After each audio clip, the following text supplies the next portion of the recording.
contractors, and we are very thankful for the media. We are very thankful for the media to hear us, our grievances, and all these things.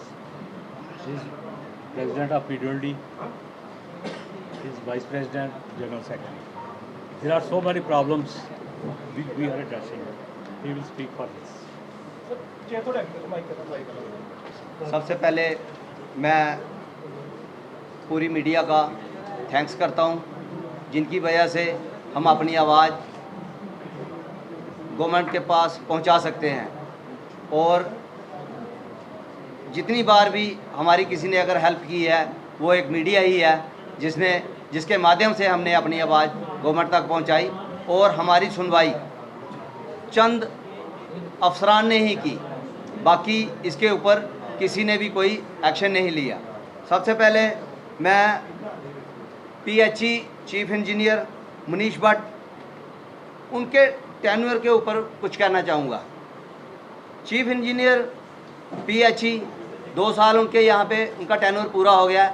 हम 20-25 बार उनसे मिले, सारी contractor association पूरे जम्मू की province level की उनके साथ meetings एक बार नहीं 20-25 बार हुई, लेकिन 2 साल में उन्होंने हमारा कोई भी मसला हल नहीं किया और ना ही हमारी बात हायर लेवल तक पहुंचाई, जिसकी वजह से हम सारे कॉन्ट्रैक्टर जितने भी प्रोविंस लेवल के पूरे कॉन्ट्रैक्टर, ना ही 2 साल से किसी को पेमेंट्स हुई।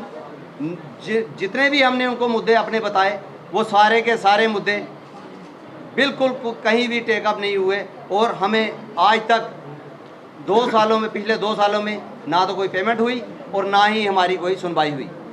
हमने 2 बार कमिश्नर साहब से, राजू जी से, हमारे एडवाइज़र भटनागर जी से हम मिले और उन्होंने बहुत ही अच्छा रिस्पांस हमें दिया और वहाँ से ऑर्डर भी निकाला एक कि इनकी जो भी लाइबिलिटीज़ कॉन्ट्रैक्टर्स की हैं आप फौरी तौर पे वहाँ पे भेजें।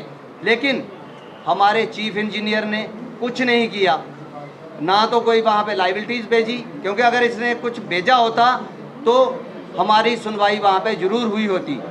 इसने कोई कॉरस्पॉन्डिंग नहीं की, कोई यहाँ से कुछ नहीं किया, जिसकी वजह से सफ़र हम लोग कर रहे हैं।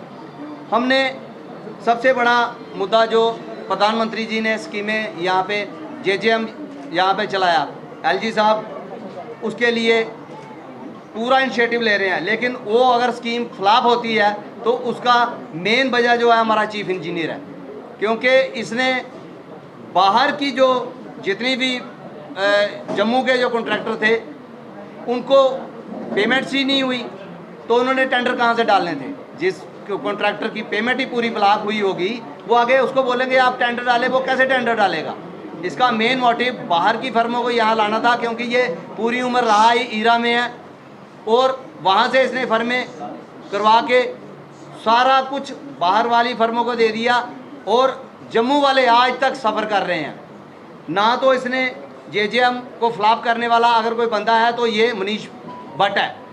इसने TS 1 करोड़ तक कोई होती है तो वो ऐसी लेवल की वो 10 to 5 दिन में बिल्कुल क्लियर हो जाती है, लग के आ जाती है। लेकिन जब TS 2 करोड़ से ऊपर, 1.5 करोड़ से ऊपर होती है, जब इसकी चीफ इंजीनियर की उसमें आती है उसको ये बिल्कुल भी 4 महीने 5 महीने इसने बिल्कुल हमें डिमोरलाइज किया है। ठेकेदारों को इस वक्त ठेकेदार भुखमरी की कगार पे हैं।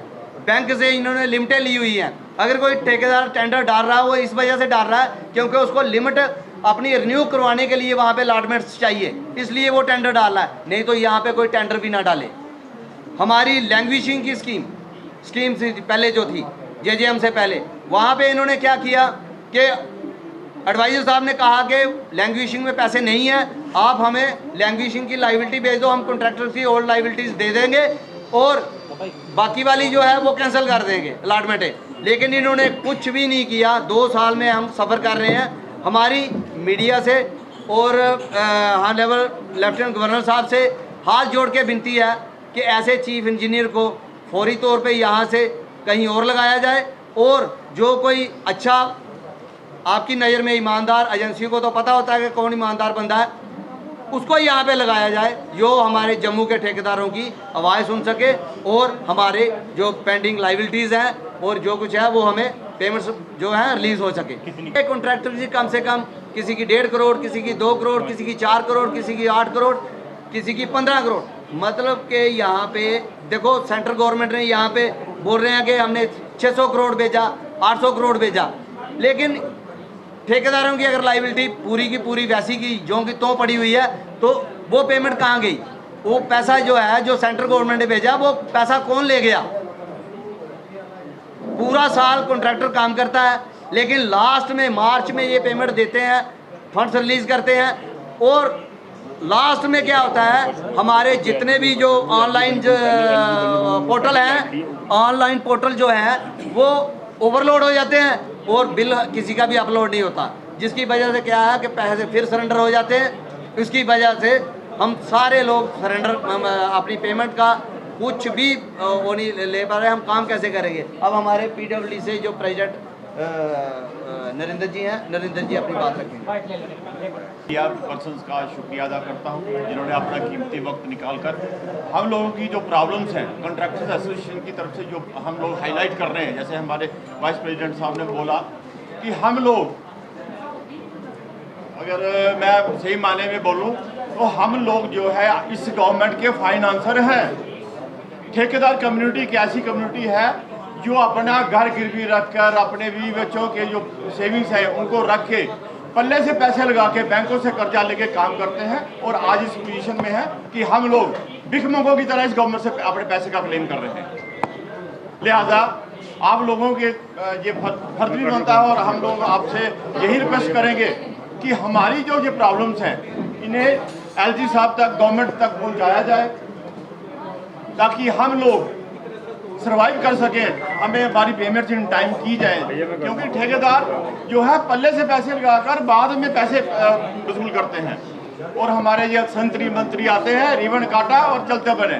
कभी किसी ने ये नहीं पूछा कि ठेकेदार ने जिस एजेंसी ने काम किया उसको पैसे मिले नहीं मिले, क्या उसके बीवी बच्चों के लिए खाना है या नहीं है, क्या उन्होंने लेबर पेमेंट की है या नहीं की है। तो इन शॉर्ट ज़्यादा वक्त ना लेते हुए मैं आपसे यही अपनी जो है गुजारिश करूंगा कि हमारा जो मसला है इसे हाईलाइट करके प्लीज़ हम लोगों की मदद कीजिए ताकि हम लोग जम्मू से कुछ व्यवस्था रहे।